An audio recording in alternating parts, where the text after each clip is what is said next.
At sunrise over the Caribbean, a Venezuelan speedboat slashed across the waves at full throttle. To its crew, the ocean promised freedom. In reality, every mile they covered only tightened an invisible cage. Satellites far above traced their exhaust like a glowing arrow. Analysts in operations centers watched each turn in real time. High overhead, a reconnaissance jet swept the sea with radar beams. And beyond the horizon, steel warships waited. What began as a routine smuggling run would soon ignite headlines around the world. This was not only about drugs. It was about technology, power, and the fragile rules of international law. The question still hangs in the air. Was it a textbook victory, or the spark of a wider crisis? The Venezuelan speedboat raced across the Caribbean at dawn, powered by two outboard engines that pushed it to nearly 50 knots. On board were armed smugglers who believed speed and distance were enough to guarantee freedom. To them, the open ocean looked endless and safe. In reality, they had entered what the U.S. Navy calls a kill box, a space where escape becomes mathematically impossible once sensors and weapons overlap. The idea of a kill box is not new. It is a core concept of modern American military doctrine, designed to turn a vast area of sea or air into a trap. Once a vessel or aircraft crosses into a defined sector, it is not facing one pursuer, but many. Radars, satellites, aircraft, and ships share their data in real time until every exit is blocked.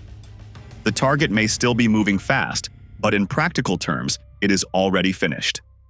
According to the U.S. Naval War College, killbox planning has been used in multiple operations since the early 2000s, showing how layered surveillance can remove any margin for escape.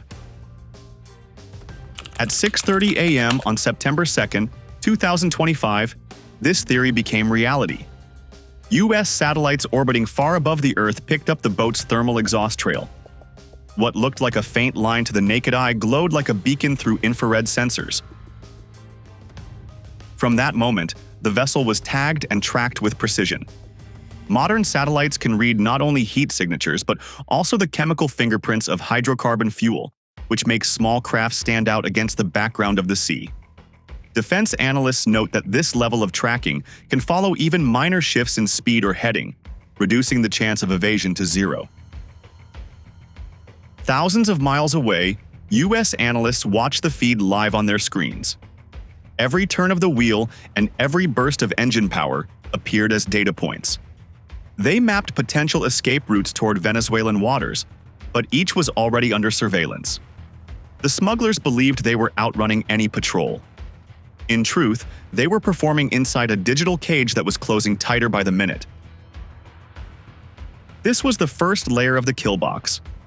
The invisible eyes of satellites turning the Caribbean into a monitored grid. The smugglers did not see it, but the U.S. Navy now saw everything they did. Yet satellites were only the opening move in this trap.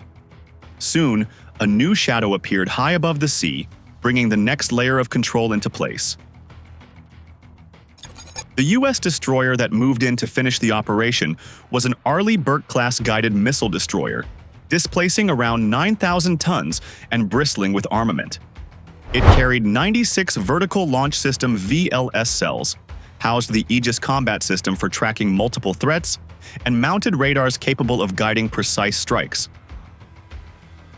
Using such a powerful warship against a small wooden speedboat sounds like overkill, but that was clearly the calculation.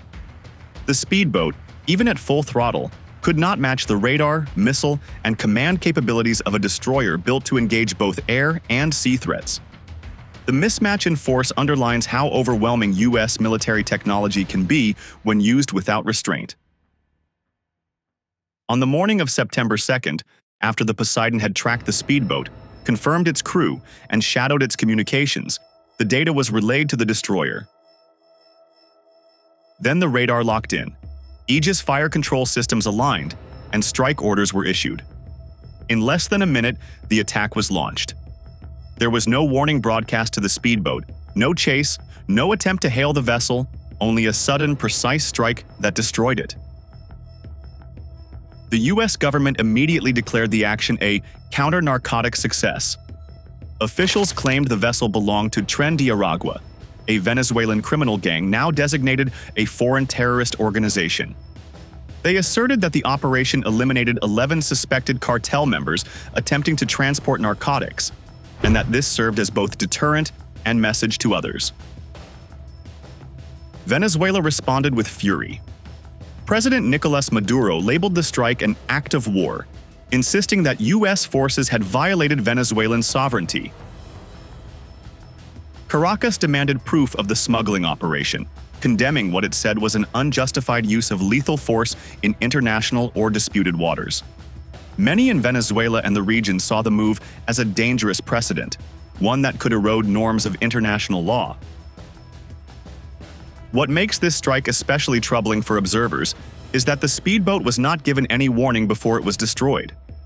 The lack of even a radio or visual warning means that the crew had no chance to surrender or alter course.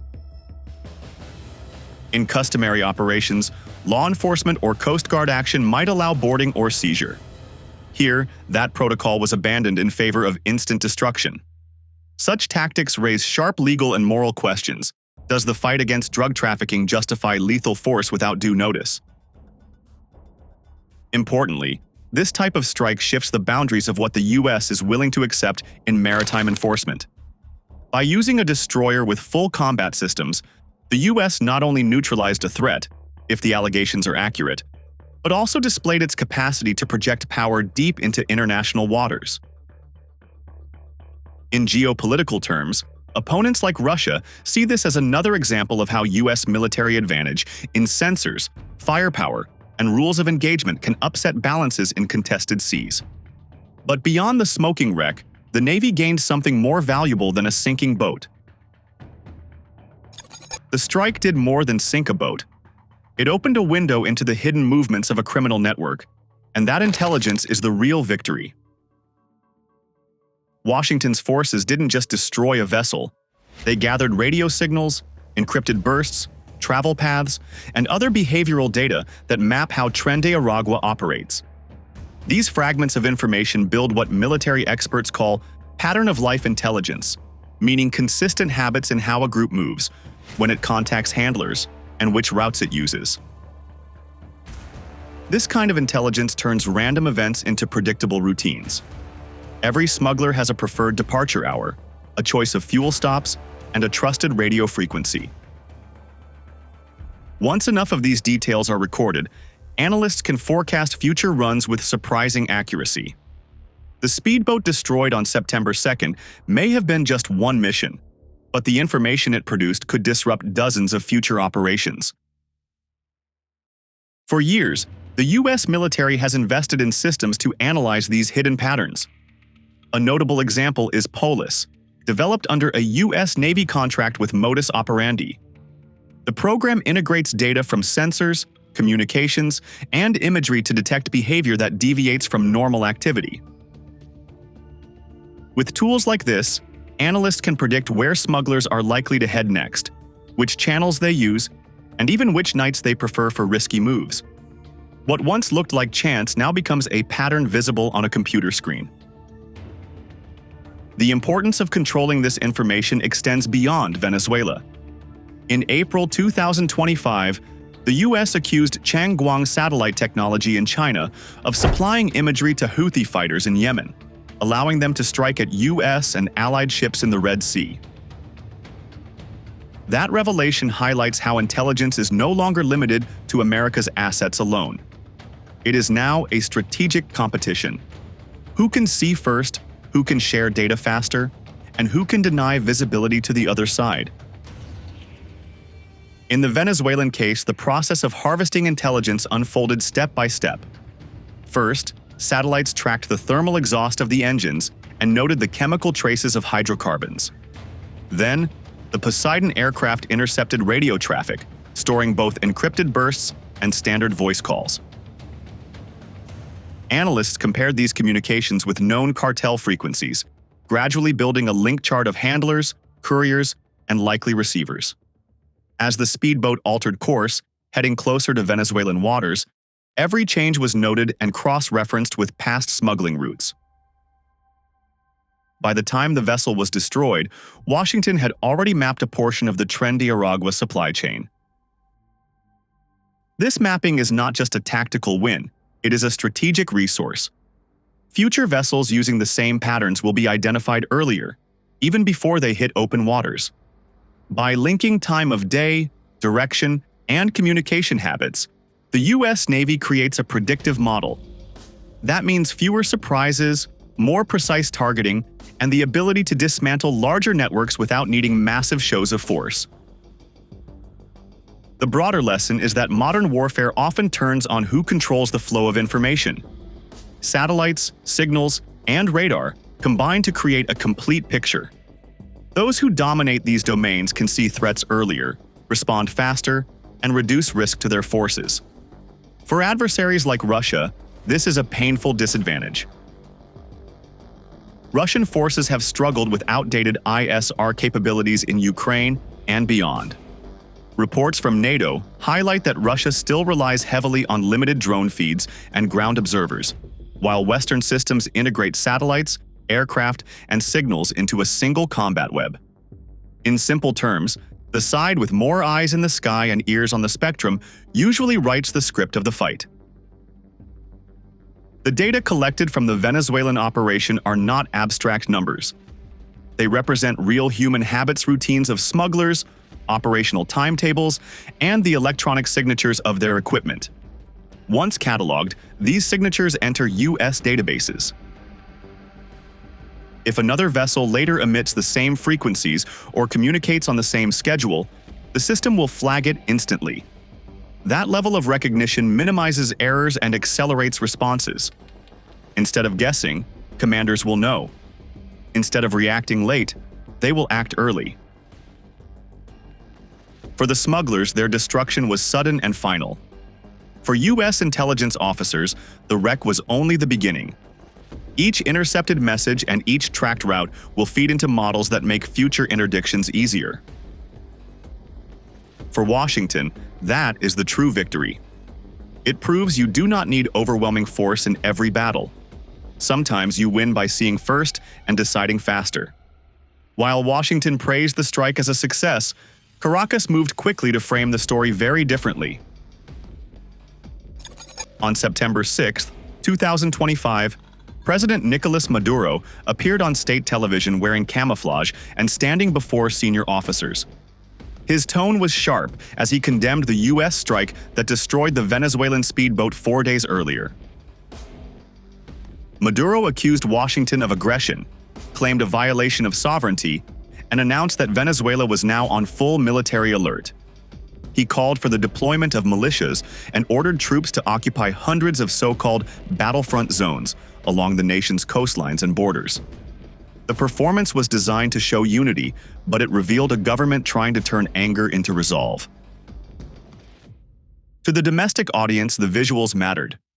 State media showed footage of F-16 fighters lined up on cracked runways, their paint faded and engines struggling through maintenance checks. Soldiers marched in coastal garrisons, saluting as if preparing for imminent combat. These images aimed to convince Venezuelans that their military remained strong, ready to challenge U.S. power. Yet behind the show were hard truths. Analysts noted that Venezuela's F-16 fleet, purchased decades ago from the United States, has been plagued by shortages of spare parts since sanctions cut off access to American suppliers. Many aircraft were grounded, while others flew with reduced capability. The contradiction was clear. Parades and flyovers projected confidence, but insiders and regional observers understood that the actual readiness of Venezuela's air force was low. The cracked runways shown on TV were not just background scenery. They symbolized years of neglect, economic crisis, and lack of access to modern logistics. Events escalated again on September 4th, only 2 days after the boat strike, when 2 Venezuelan F-16s flew dangerously low over the USS Jason Dunham, an Arleigh Burke-class destroyer sailing in international waters. U.S. defense officials described the maneuver as a deliberate show of force. No weapons were fired, but the roar of jet engines passing so close rattled sailors on deck and reminded both sides of how fast a flyover can become a flashpoint. For Washington, however, the incident was more opportunity than threat. The U.S. destroyer's radars captured the electronic signatures of the Venezuelan F-16s, their flight altitudes, engine outputs, and radio communications. These details were added to databases already tracking Venezuelan air assets. Instead of responding with gunfire, the Navy quietly turned the provocation into a valuable intelligence harvest, adding precision to its understanding of Venezuela's limited air fleet. This contrast between Venezuela's attempt to show defiance and the U.S. ability to quietly record and exploit captures the imbalance. For Maduro, posturing was a way to reassure the population and project strength abroad. For the United States, patience and superior technology meant that every Venezuelan gesture exposed more about its weaknesses. Military analysts across the region pointed out the risks. A single misinterpreted radar lock or a missile system mistakenly activated during a flyover could have triggered immediate retaliation from the U.S. destroyer. Yet the United States deliberately held fire, signaling discipline and confidence. That restraint amplified the perception that Washington had control, while Caracas was left playing a dangerous but hollow game. Critics within Latin America highlighted another dimension: the economic cost. Deploying scarce fuel for repeated flyovers, maintaining aging jets, and staging parades drained resources that Venezuela could hardly afford during an ongoing financial crisis. The images looked strong on television, but they came at a price that weakened the state further. By the end of the first week of September, the storyline was set. Maduro had rallied his troops on camera, but his actions exposed more than they concealed. Loud rhetoric, camouflage uniforms, and flyovers gave the impression of strength.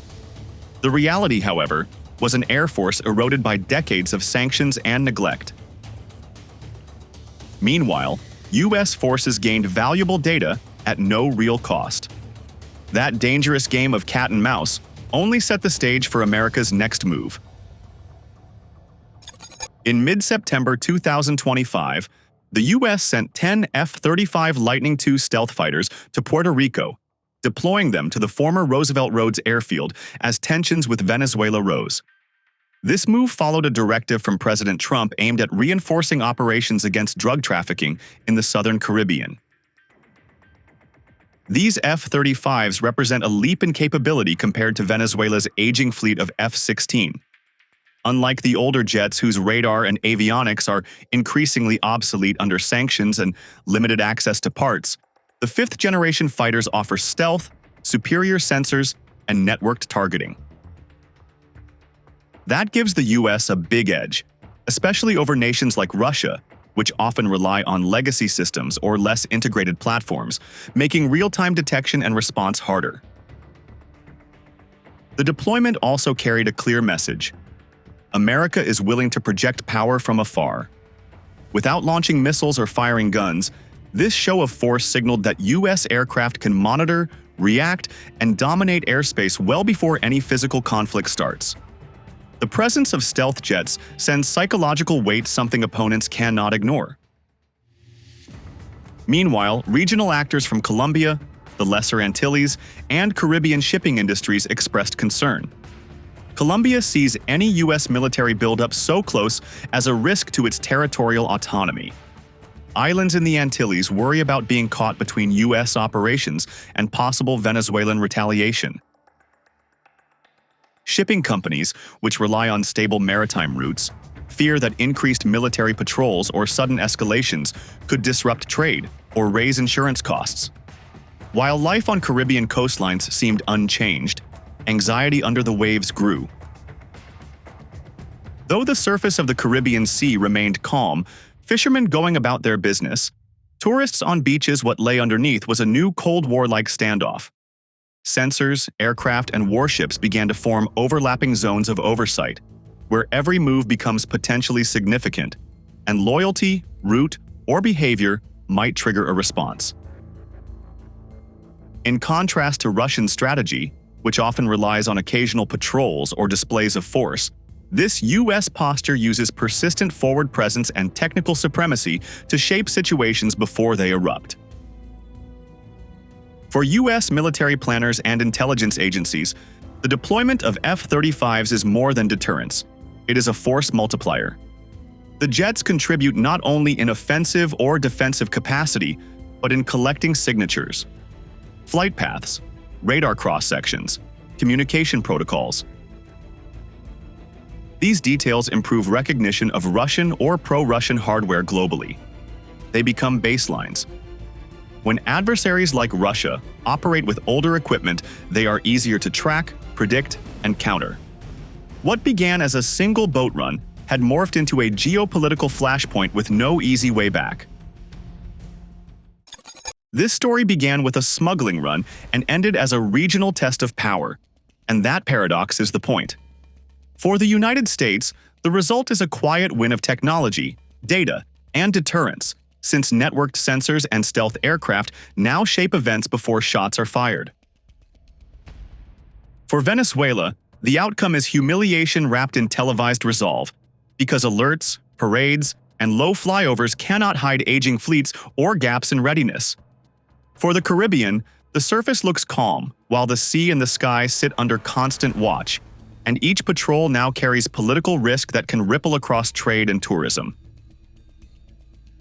In a world where information decides tempo, Russia and partners that lean on older systems face a growing disadvantage, since they struggle to match real-time reach and fusion. So is this a clean victory, or the first spark of a larger crisis? If you value sober analysis like this, subscribe to Military Force and stay with us for the next brief.